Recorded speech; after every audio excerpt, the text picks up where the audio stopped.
Want to make a podcast? Spotify's got a platform that lets you make one super easily, then distribute it everywhere and even earn money, all in one place for free. It's called Spotify for Podcasters, and here's how it works. Spotify for Podcasters lets you record and edit podcasts right from your phone or computer, so no matter what your setup is like, you can start creating today. Then you can distribute your podcast to Spotify and everywhere else podcasts are heard. Video podcasts are also available on Spotify. With Spotify for Podcasters, you can even earn money in a variety of ways, including ads and podcast subscriptions. And best of all, it's totally free with no catch.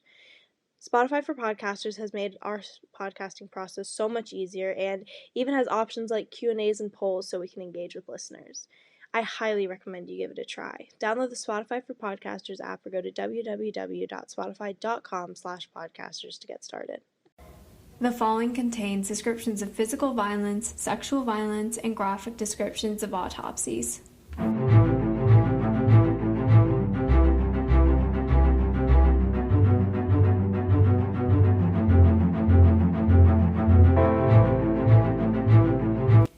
Hey listeners, welcome to episode 35 of TGIC Podcast. I'm Jillian. And I'm Izzy. Sorry, I know we missed a few weeks, but we are just enjoying, we're not enjoying anything right now, the last bit of summer and adjusting into a new school year. Yeah, we are currently enjoying our first week as a junior. We're not seniors. Yeah, we're not seniors. We're juniors. Not quite yet. Enjoying it is a strong word.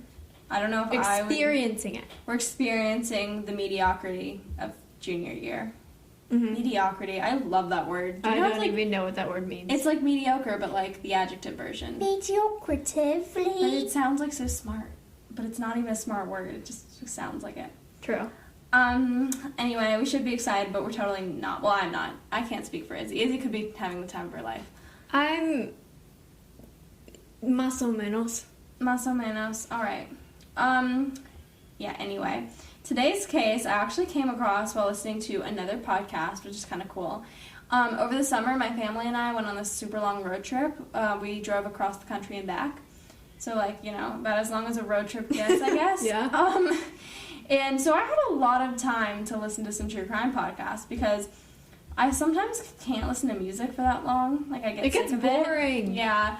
And I can't really watch TV in the car or do anything on my phone too much because it makes me nauseous. Same. So I spent a lot of time listening to podcasts in the car.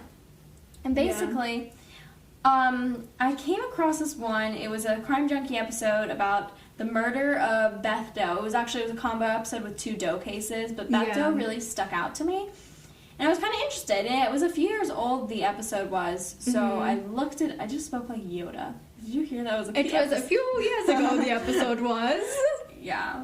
So I looked it up because I was kind of curious. I was like, well, sometimes they solve these and don't do updates, so I'll just check it out. Turns out it is solved, and actually, back in May, my mom sent me, a CNN article about this case. Oh, really? Yeah, she was, recommending that we did it, but I kind of, I wanted to do it, but honestly, we had so many other episodes lined up at the time, I didn't say anything about it. Yeah. And then I came across this whole, I also don't think I realized, the extent to which her, the Doe case was before. Exactly. Plus, I feel like Doe cases are just so freaking interesting. They are. I had no idea. I literally ran out of other episodes to listen to. I'm really big on, missing cases and then sometimes murders, depending on the victim type, which is terrible. I'm, kind of a terrible person for that. But, I just was, checked out the Doe cases, and they were so interesting, because it's not only you're trying to solve the crime, you're trying to solve, the Who identity. It is. There's so many mystery parts to it. It's so cool. Anyway, so I got really into this, and then I figured out it was solved, and I was like, well, hell yeah, we're going to launch the new school year with this episode. And guys, there are my favorite thing, so much closure in this case. Yeah, it really is. It starts off with so much mystery, and then all the puzzle pieces go together. In such a satisfying way, too. Yeah. I mean, as satisfying as death can be. Yes.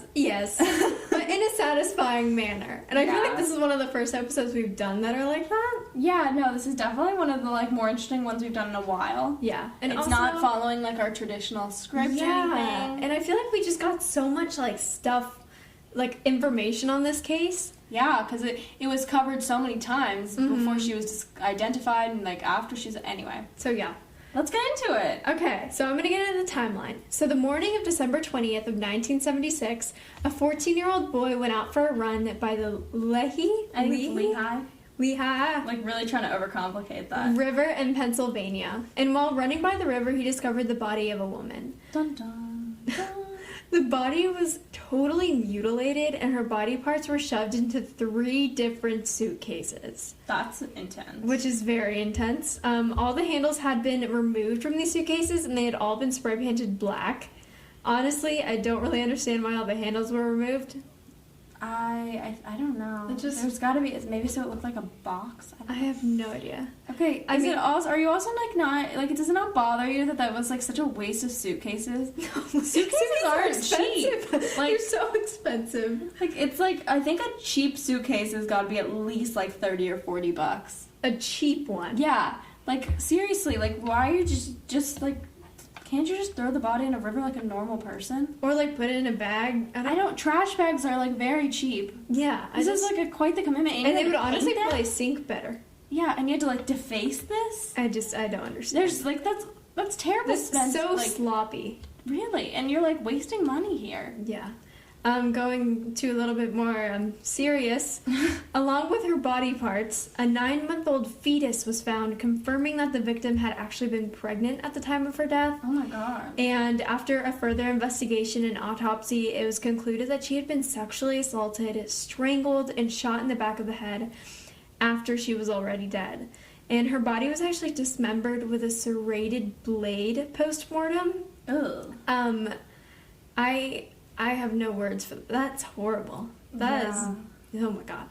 And it was concluded that this was not the work of a surgeon based on cut pattern and material, basically saying that it was very messy. Yeah, so this isn't like way back when, like almost like a year ago now, we covered the Black Dahlia case. Oh, Jesus, yes. I really can't believe that was so long ago, actually. Yeah, that is a really long time ago. Anyway. We're like still sitting on the floor with one microphone in between us doing that. Oh my god, we were. And we were recording, we discovered over time that Izzy's house is like a better recording location because, my parents, my brother, my dog all like stomp up and down the stairs.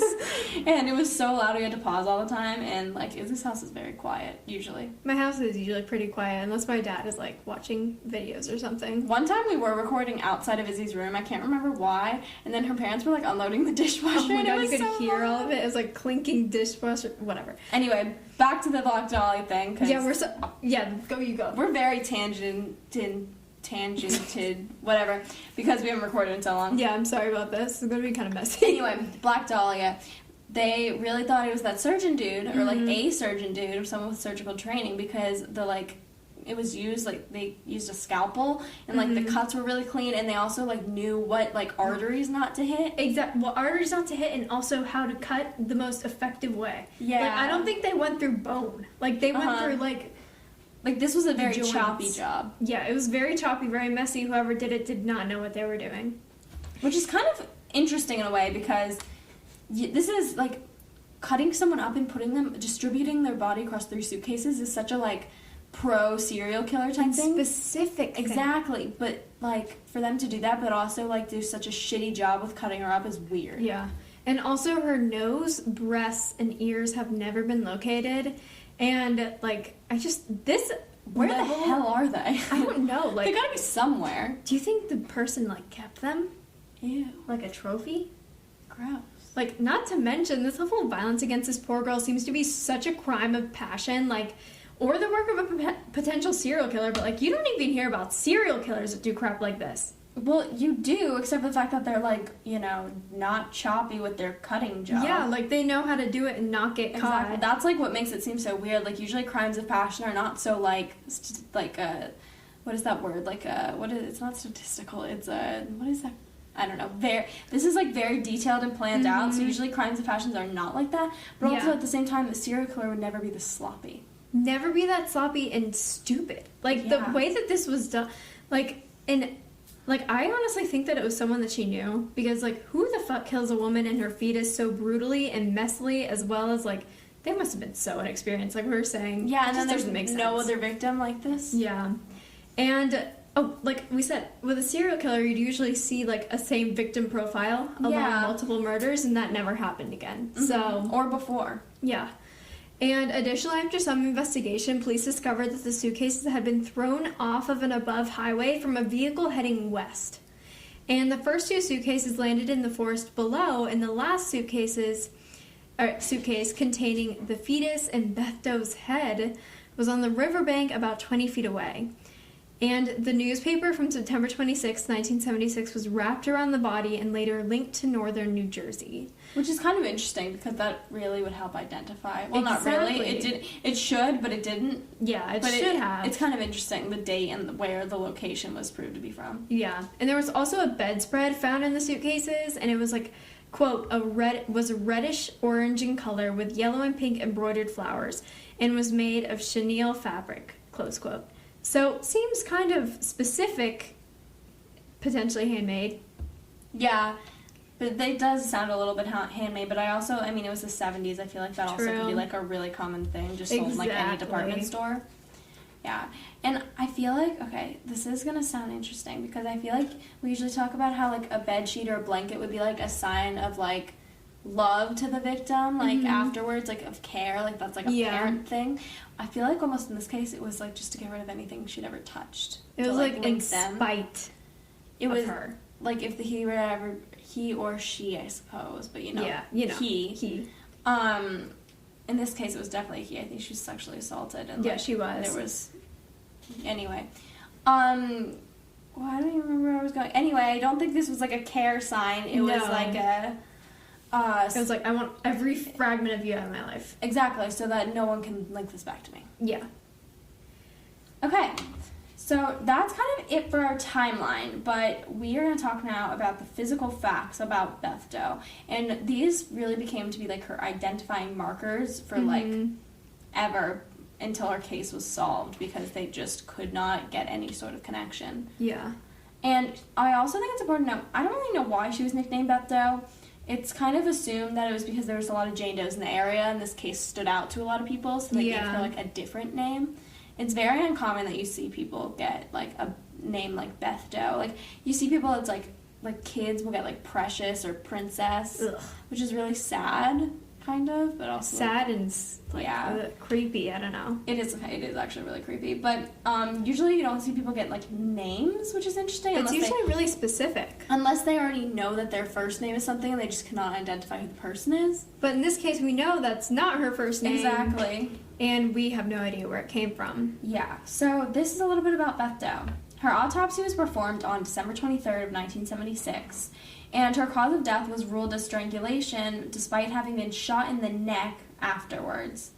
So the shot in the neck didn't kill her. It was actually done after she was strangled and dead. Yeah, and wasn't she like shot in the head too? Like, why would they do this post-mortem? Clearly the killer's inexperienced, and they probably just want to make sure she was dead before, throwing her in a suitcase and cutting her up and shit. Yeah. That's what I always assume when people do like a shot after post-mortem. Yeah, like after like stabbing or strangling someone, then they like kill them again. Yeah. So her identifying features were that she was between 4'11" and 5'4". They really couldn't like piece together. Izzy earlier she was like, they really couldn't piece together. Okay, Izzy earlier she was like, Jillian, why don't they have an actual like height for her? That's so weird. They had a body, and I was like, and then I like look at her and she like figures it out herself, but like she was in bits. So, I mean, I guess whatever they were able to kind of, like, put together of her is what the, like, estimated height was. Don't laugh at this. Sorry, I know. I laugh at morbid things. I know. Anyway, she was a white woman in her estimated late teens, early 20s. She weighed between 140 and 150 pounds. However, she was, like...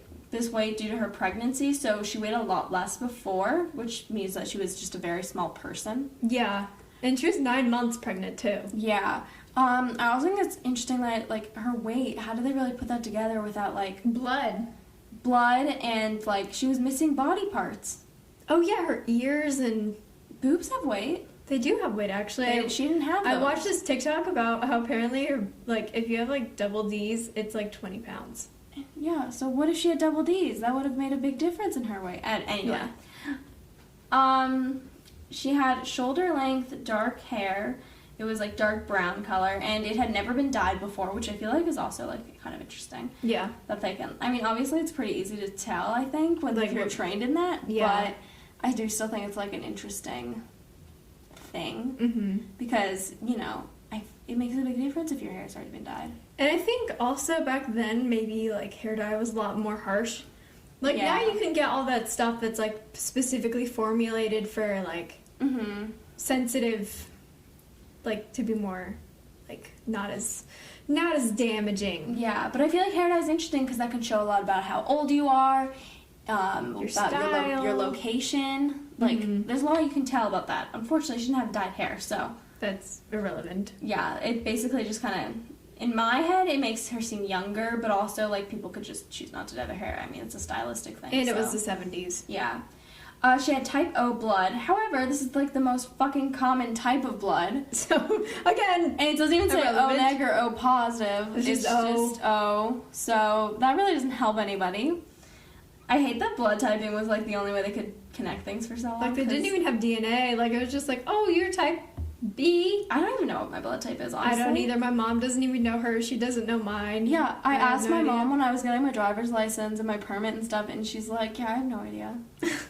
Like, I mean, it's so, like, irrelevant, honestly. Unless you have, like, one of those, like, special types of blood. It's, like, golden blood or whatever. Yeah, that you're, like, one of 3 people who have it. Then you really don't need to know.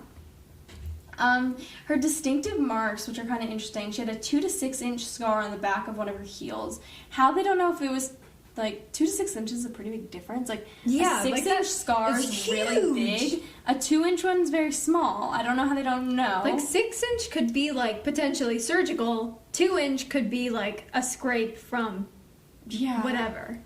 So I have to assume it was probably on the smaller side a little bit. Maybe they just were concerned about, like, saying... I just don't understand why not mark it. Like, that is so dumb. Yeah, I don't really know. Maybe there's something with the way her body was cut up. They couldn't really quite figure it out, but, like, they got an estimate. I don't know. Yeah, I have no idea. But that's kind of interesting thing to point out. And she also had 2 moles on the left side of her face. One was on her cheek, and one was, like, in between her eye and her eyebrow. Okay. So that's a pretty distinctive marking. I feel like you remember seeing that on someone. Especially if they're bigger. Her dental records, which I love dental records. Dental records are so interesting. They're so interesting. Honestly, they're not accurate. Like, I feel like... And they're just never accurate. But I find them to be very interesting because they think that they know... I was telling Israel, I was like, they really think they know what they're doing, which is awesome. Like, go them. Yeah. They have so much passion. But, like, at the same time, this never ends up being factual. So, according to her dental records, she had no fake teeth. She had some molars removed as a child, which is good to know, I guess, because, like, I mean, I don't know.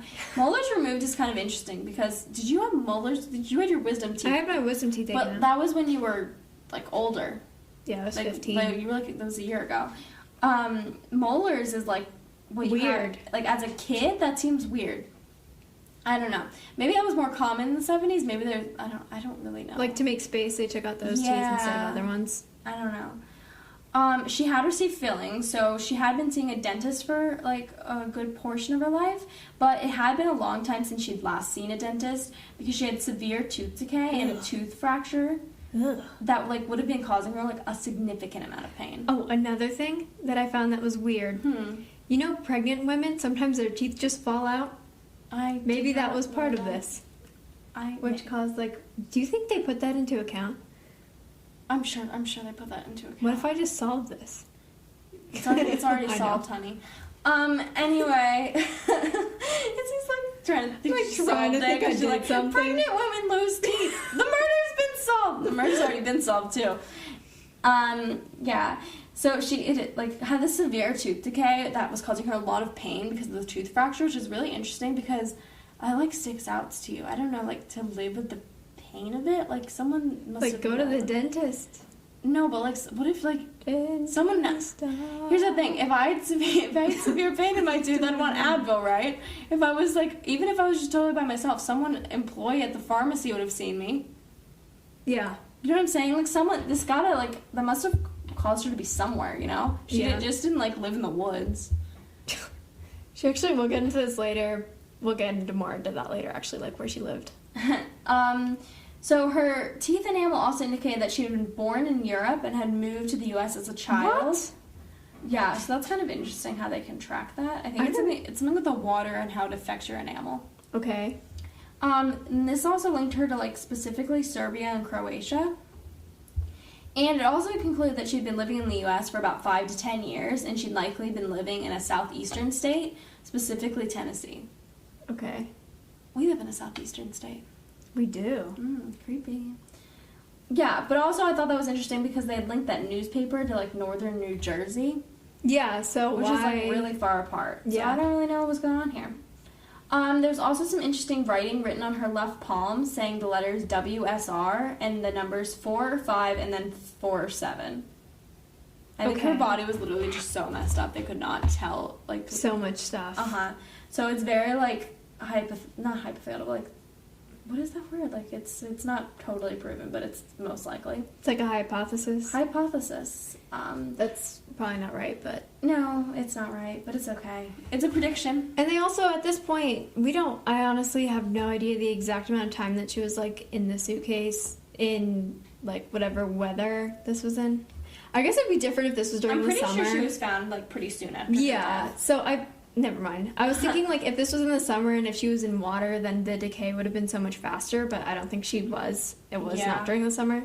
So, yeah. Yeah, but, like, this is, like, a lot of stuff I feel like I've just shared about her, and at this point that we have talked up to, no one could be linked to Beth Doe. For, like, decades. Yeah, which is nuts because, I don't know, I feel like those are very specific things. Those are very specific, and I feel like if you saw those in the newspaper and you were missing a family member, you would be like, oh, that's my sister. Or, like, is no one missing a, like, late or a pregnant older teenager? Yeah, I don't know. Like, she's got to belong to someone. Okay, I'm going to start getting into the investigation a little bit. So, beginning the investigation into the identity of Beth Doe, police fingerprinted the body, and they also put her dental records into the system and compared them to missing people in the U.S. and Canada. And sketches were created, and probably shitty ones. Yeah, exactly. And the FBI became involved, but Beth Doe could not be matched to anyone.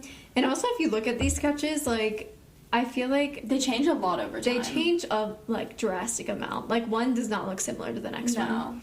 And they were, like, there were some leads, but they weren't shared publicly and not discussed very much, probably because they didn't want to, like, tip off anyone or, you know what I mean? Like, they didn't want to share stuff that they weren't 100% sure about or that they just didn't want to share. And she was finally buried in 1983 and remained unidentified for many years. And as a matter of fact, many missing women have been linked to Beth Doe. However, none of them turned out to be her, and there were actually 12 in total from, like, all over the world. Like, I was going to list them out, but it was just, like, it would have taken, like, multiple minutes, and It honestly really didn't matter, because there was just 12 people that weren't her. Out of all the people that could be her. Exactly, and many of them are actually still missing today, and I thought it just wasn't really, at least relevant to this case, to talk about them, since they're not relevant to the rest of the case. Yeah. And also a lot of the, like, investigation into them didn't go further past, like, oh, this girl looks similar to this one. And her body was actually exhumed in 2007 to gain new evidence and create a new facial reconstruction that I think is actually more, like, alike to what she actually looked like because of new technology. I think it was supposed to be. Honestly, now that they've identified her, if you look at the comparison, it is not similar. Yeah. There's, like, 4 different people if you look at all the pictures. Yeah, like, they look drastically, like, they don't even look like, I don't even know, they don't even look like they're in the same family. Okay, so after all these new facial reconstructions were coming out, in September of 2019, so this is a lot of years later and very recent to now, her case was actually connected to the missing person case of Madeline Cruz. A tip was placed by a former classmate of Madeline who thought they, like, looked really similar. Madeline had lived in Massachusetts with her foster family in 1974, but at 16, she ran away with her foster sister. Her sister returned a week later without Madeline, but then, like, no one hears from her for a while, and in the summer of 1976, she called a friend asking for money because she was pregnant, and then they just never heard from her again. So, this is, like, seeming like a really good lead. Yeah. They have this pregnant girl she hasn't been heard from. The last time someone heard from her was the summer before the death of Beth Doe. Yeah. Like, it kind of makes sense. But this lead was followed, and they just found Madeline. What? Yeah, I guess they solved a whole other case because they really didn't share too much about it, but they were like, oh yeah, she's alive and well, it's fine. Not Beth Doe. Oh my god, that's horrible. Yeah, which is really bizarre, but also. I mean, I'm glad they found her alive. Yeah. But that's kind of weird and crazy. So the Beth Doe case kind of went cold for a little bit following this, just because it was such a good tip, and then they kind of just remembered it's a case that has been solved forever. Yeah. But then it picked up again, and Izzy's going to tell you about that, because this is exciting. This is the puzzle pieces coming together. This is really exciting. Everything's going to make sense. And this is actually such a freaking sad story. It is really sad. So the story of how Beth Doe was finally identified is honestly super heartwarming, but just really fucking sad. So a family in New Jersey named the Collins, Collons. I think that's Colin. More specifically, the second youngest generation of them. No first names. The article I read about this, they didn't use first names, so okay. I'm not going to use first names. Yeah, it's probably just a privacy thing. Yeah, and it was CNN, so I trust it. And, they were always curious about what happened to their long-lost aunt, Evelyn. So for years, they had no belief that anything nefarious or violent happened to her. More that she just left to start a family and to get separation, and she just never made attempts to connect back. And Evelyn's nephew did an interview with CNN, and he said that, I quote, "I would see my grandmother. She would walk around Jersey City, not New Jersey City, and look for her." He said, "Hey, did you see Evelyn?" She would think she saw her and tell my other grandmother, "Hey, I think I saw Evelyn."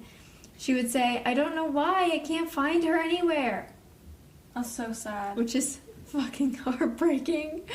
Anyways, Colin and Colin Feldman, who is his sister, made many attempts to find their aunt in their adult lives, and they would message people on Facebook and other social networking sites, among other things, who had similar last names, similar first names, similar appearances, and it just all fell through.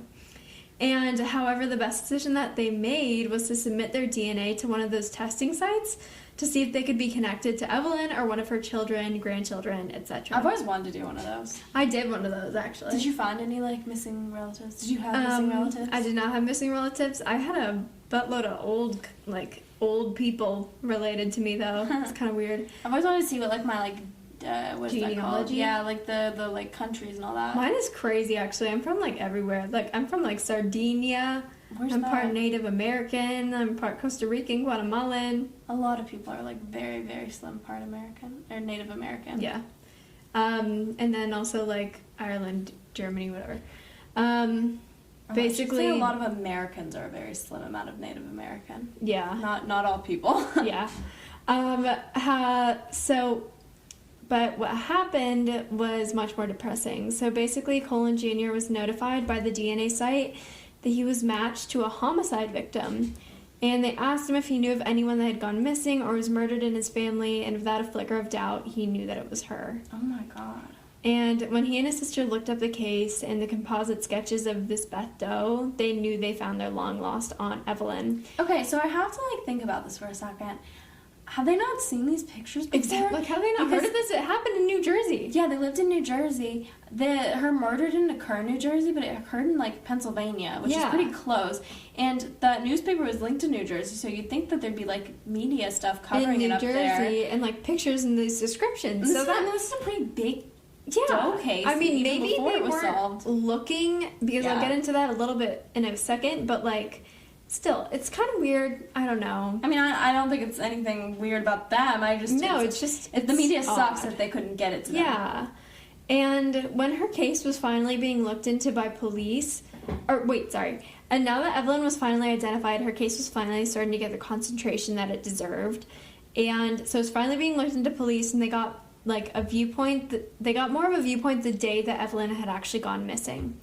So in 1976, then 15-year-old Evelyn, 15. Yeah, which they were way off with the age. Yeah, had moved into an apartment with her 19-year-old boyfriend, Luis Sierra, who was an immigrant from Puerto Rico, due to the fact that she was pregnant with his child. So he was actually their neighbor, and then they moved into a different apartment, in another place. It was never specified. And one day, Evelyn's mother got a call from her saying that she was feeling under the weather and that she wanted her to, like, make her some soup and bring it to her. And however, when her mother showed up to the apartment, nobody was there, and it had been packed up. And when her mom asked a neighbor what had happened, they said that Louise and Evelyn had moved. Oh my god. Which made no sense, and I just don't understand. That's insane. She really must have not been feeling well that morning, or maybe she was just trying to get her mom to come over to see what was going on. Exactly. Like, okay, this makes me think, the fact that they were living together away from the family, like, was there domestic violence or abuse going on that just wasn't, nobody knew about?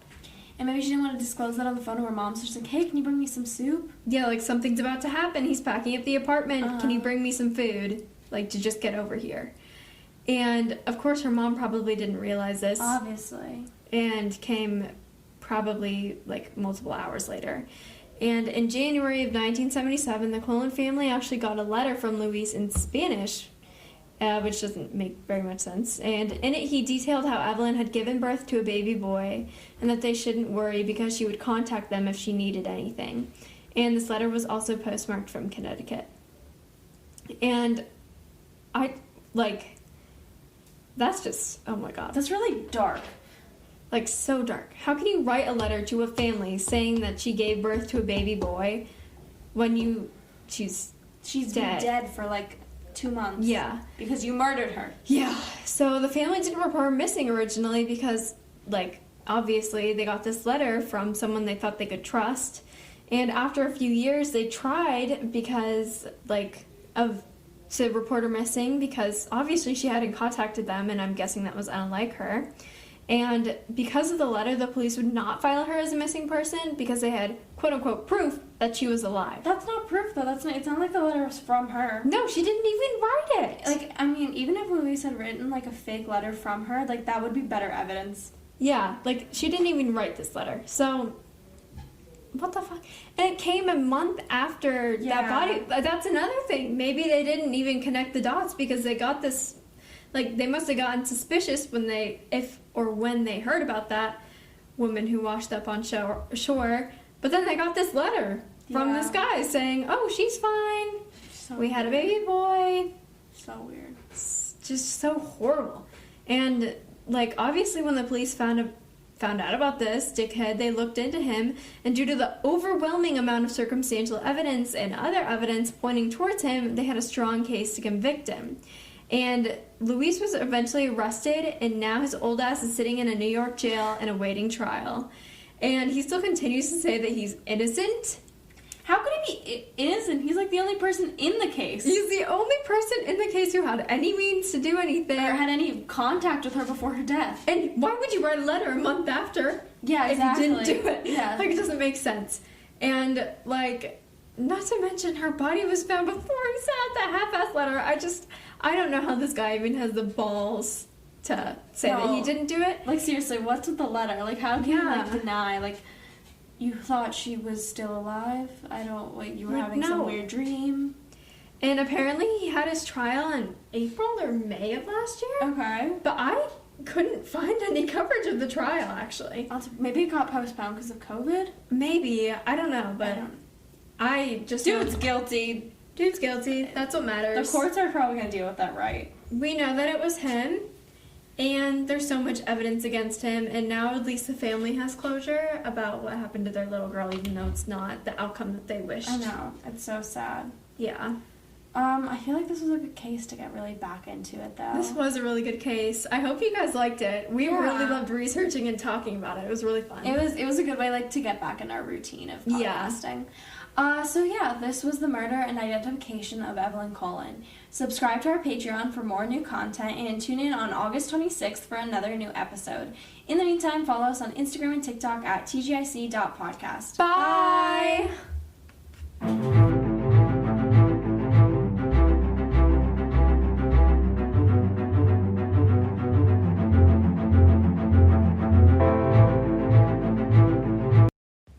Hey guys, it's Kaylee, and you're listening to Killing Obsession, the show where we talk about all the weird and wild shit that goes on around the world. From the hashtag Free Britney movement to the Manson family, Killing Obsession has it all. So if you love serial killers, cults, and overall weird stuff, then this is the show for you. Join me every Monday wherever you get your podcasts.